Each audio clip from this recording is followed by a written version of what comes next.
नमस्कार शेतकरी मित्रांनो, जेणेकरून आपल्यापर्यंत नवनवीन गोट्याच्या मुलाखती असतील किंवा सांगोला बाजार, लोणी बाजार या ठिकाणची माहिती आपल्याला मिळत जाईल। तर मित्रांनो, आज आपण सोलापूर जिल्ह्यातील मंगळवेढा तालुक्यातील एक दुष्काळग्रस्ती भागात घरनिंग या गावात आलेलो आहे।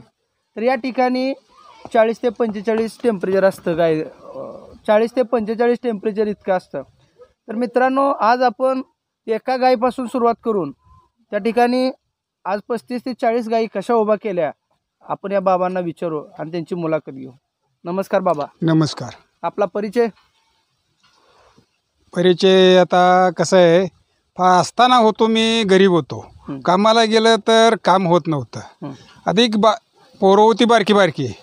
त्या ठिकाणी काय केलं, असंच गेलो सांगोल्याला, तिथली एक बारकी पाडी घेतली, आणली इथं पोराशाला सांभाळायचो, पुन्हा लावले, तिथनं जायचो कामाला, जायचो काम करत करत येऊन ती जत्रा बघायची। शेती आहे थोडी, मग शेतीत बी भागत नाही। आता या व्यवसायामध्ये काय करायचं, आता ही पाडी एक तिचं मोठं झालं, मोठं दुसरं झालं, दुसऱ्याचं तिसरं झालं, वाढत वाढत वाढत वाढवलं अशी वाढवत त्याच्यावरची पुन्हा कामधंदा सोडला, सगळं सोडलं, आपलं ह्याच वाढवायचं चालू केलं। वैरण काही पडले, बाहेरली वैरण आणायची, एकात घ्यायची वैरण कशी असेल तशी।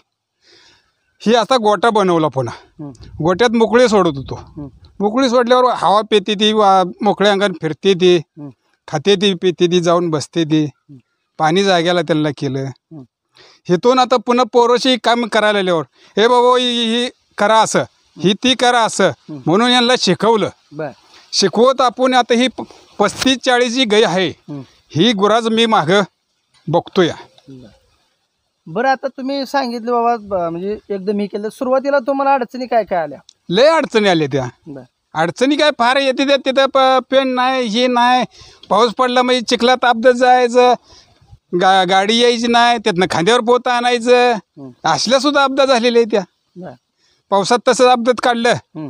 आता ही उन्हाळा लागला, उन्हाळ्याच्या दिवसाचं ही टेम्परेचर वाढतं, ह्याला पाणी 2-3दा पाणी मारायचं, भिजवायच्या गाया, गार झाल्या म्हणजे जरा बसते त्या, खाली बी गार होतंय, अशा पिढीमध्ये चालू आहे आपलं काम। बरं, आता तुम्ही सांगितलं की सांगोल्याला जाऊन एक कालवड आणलं, त्यापासून एवढ्या गाया म्हणजे वाढवत गेले, त्यातनं बी एखादी बाहेरनं बी घेतलेलीच गाय। आपल्याला जरी काय जरा हिवायला आल्यावर बाहेरनं बी घेतले, मग एकदम काय सगळ्या घरच्याच वाढल्या नाही त्या म्हणायचं असं। तुम्ही म्हणसाल एका गाईचीच वाढले असं नाही, 4 गाया बाहेरल्या बी घेतल्या हो। आपल्याला अवसान आल्यावर आपण पुन्हा वाढवू, दूध जरा इकडे वाढतंय, अशा प्रकारात आपण केलेलं आहे। बरं, आता ही तुम्ही मुक्त गोटा केलेला आहे, तर सुरुवातीपासूनच मुक्त गोटा होता का कसा आहे? नाही, सुरुवातीला नव्हता। एक 10 गाया झाल्यावर त्यातून पुन्हा गोटा म्हणलं, आता ही 10 गाया सोडायच्या, बांधायच्या, पाणी पाजायचे, त्याला ही अपदाच्या वाटणीत मोकळे दिले, एकदा दाव सोडलं, पाणी पेते ती, ही केलं सगळं, गोटा केलाय मोकळा आहे। बरं, आता गायाशांचं आता दिवसभराचं काय दिनचर्या असतोय, म्हणजे समजा सकाळी उठल्यापासून ते गाई संध्याकाळी बसेपर्यंत त्या गाईला तुम्ही किती प्रमाणात चारा देताय, किती प्रमाणात पेंड वापरताय, याची जरा माहिती सांगा। चारा दिला बी देतोय, एक 10 किलोचं घमेल असतंय, घमेल तेवढं भरायचं, त्या गाईवर ओतायचं। पेंड एक 2 किलो पेंड भरडा, ते सगळं मिक्स करायचं, 2 किलो पेंड, आणि बाकीचं काय आहे ते करायचं। असं जे पेंड चाऱ्यासोबत द्यायची का? पेंड आधी टाकतो, सगळ्याच्या टायमाला पेंड टाकली, पुन्हा धारा काढाय तसे वैरण टाकायची, वैरण टाकली का गाया मोकळे दे सोडून। बरं, आपल्या गोट्यामध्ये सगळ्यात जास्त दूध देणारी गाय किती लिटर पर्यंतचे? 13 आहे, 14 आहे, अशा पिळते त्या, काय 10 बी असते त्या, काय कमी बी असते त्यातनं बी।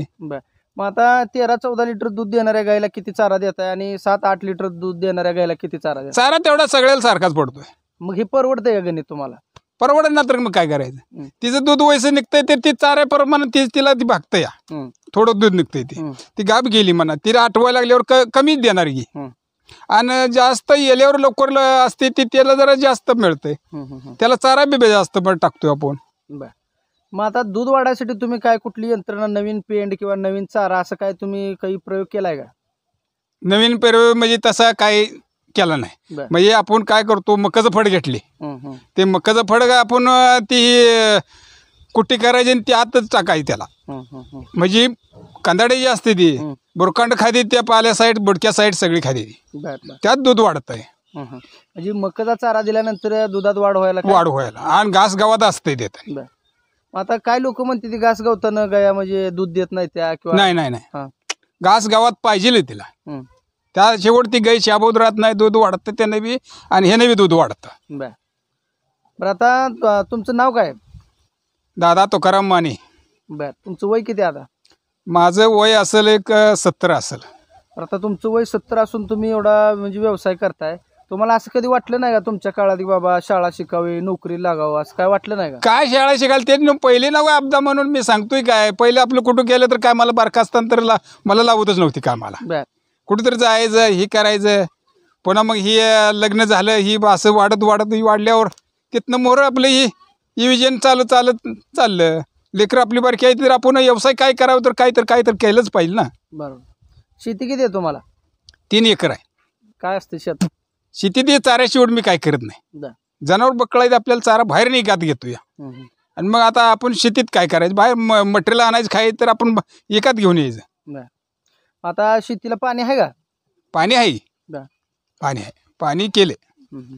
बरं. आता जर्सी गाय समजा एखादी गाय जर आजारी पडली किंवा एखादी गाय म्हणजे वाप केली किंवा एखाद्या गाय यायला झाले ह्या गोष्टीवर सगळं नियंत्रण कसं असतं? एवढ्या 35 गायीवरती लक्ष ठेवणं म्हणजे जरा थोडं अवघड जाते. ठेवावं लागतंय आपण त्याला सकाळपारी सोडताना आपल्याला येते बाबा ही गाय जरा ही झाली आहे तिला मग ताप आला ही आला काय आलंय मग ते फोन करायचं डॉक्टरला बोलवून घ्यायचं तिला दावायचं काय बाबा ही ताप आलाय की काय झालंय म्हणला मग इंजेक्शन करून त्याच्यावर आपण ती गोळ्या फिळ्या चारायचं आपण लक्ष घ्यायला लागतंय. आपण नाही लक्ष घेतलं तर ती गाय काय मनान खाणार आहे.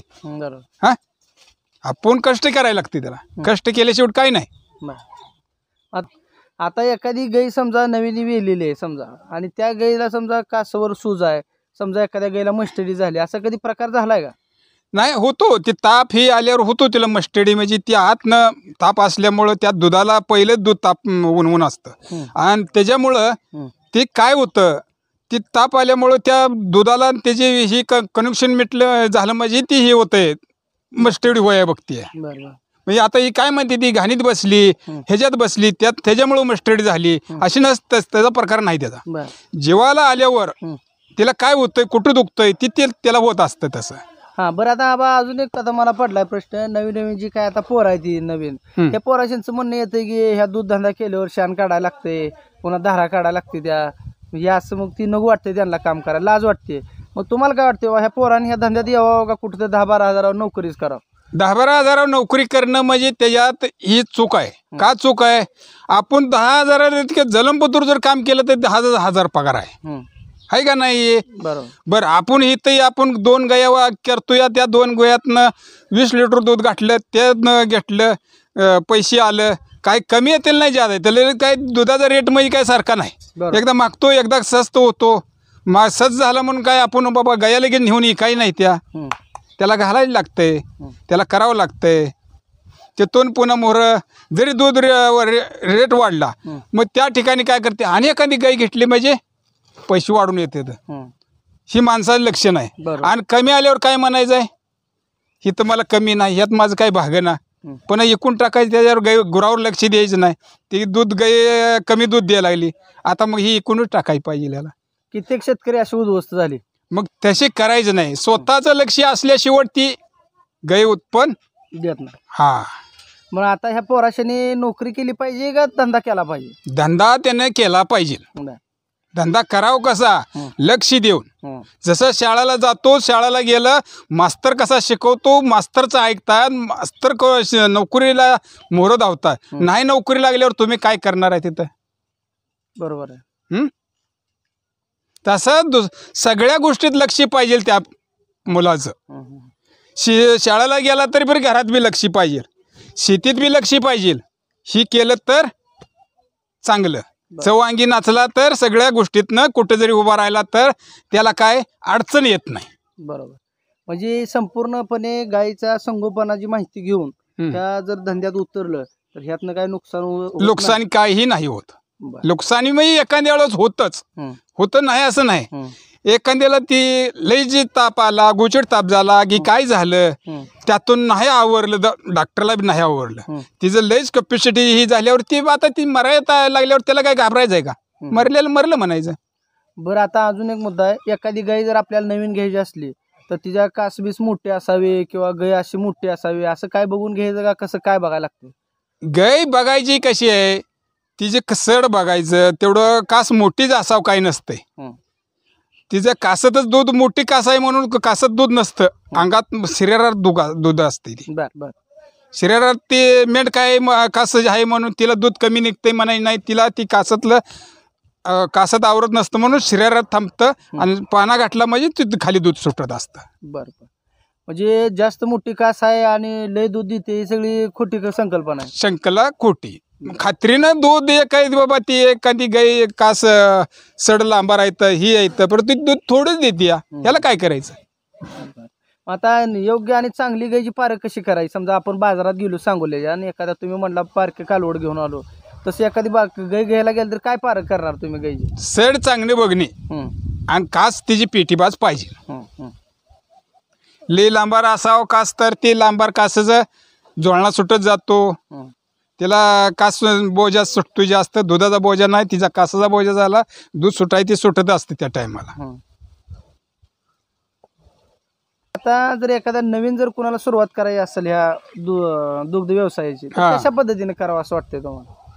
असंच करायचे वाढवायचे काय एक दोन घेतलं बाबा त्याच्यावर आपण ती करत करत पुन्हा दुसरा एक व्यवसाय आणि आपण कामाला जातोय की बाबा कुठं एक 10,000 रुपये मिळवाय जातोय म्हणा महिन्याला मग ती घरचं करत करत जायचं तिथं ते करून येऊन पुन्हा आणि बघायचं तर ती डबल झालं तर ती चालू राहते. आपल्या तिकडलं काय चार आणि इकडलं काय चार व आपले वाढलं ना पैसे. बरोबर. मग आता नवीन पोरांनी नोकरी न करता दुग्ध व्यवसाय केल्यानंतर त्यांचं म्हणजे सगळं व्यवस्थित होईल असं वाटतंय तुम्हाला? व्यवस्थित होतं पण केल्याशिवाय होत नाही असा आहे प्रकार. लक्ष देऊन काम त्याचा फायदा. तर बाबा आता मला सांगा आता तुम्ही एवढ्या 35-40 गाया केलेल्या तर ह्याच्या पुढे तुमचं टार्गेट काय बाबा किती गाया करावं असं वाटतंय तुम्हाला? माझे मस्त 50 गाया करायचा नाद आहे माझा. बर एखादा आणि एखादा आपल्या शेजाऱ्यापर्यंत गडी आपण आपल्याला होईना आपण एखादा गडी ठेवायचा त्या गड्याला बाबा आपण बी करायचं काम बाबा तिथं काय झालंय इथं काय झालंय ही बघायचं आणि ती काय करायचं त्या वेळेला तिथं बाबा ती आण ही ह्याला बघ ती त्याला चार ही आपण बघत राहायचं. म्हणजे नियोजन सगळं तुमच्या डोक्यानं होणार आणि कामाला एखादा गडी ठेवून गडी ठेवायचा. आपल्याला होईना गेल्यावर ती काय करायचं मग आपण गाडी टिकली गाडी पुन्हा हे पोरं कोण इकडं आहे एक टेम्पोर आहे एक ह्याच्यावर आहे म्हणल्यावर मग घरी कोणी करायचं. बरं दूध किती जाते तुमचं आता? दूध जाते गे 250 लिटर. बरं तुमचं म्हणजे डिरे का कुठं घालताय तुम्ही? डिरे आहे आपली स्वतःची स्वतःची डिरे. बरं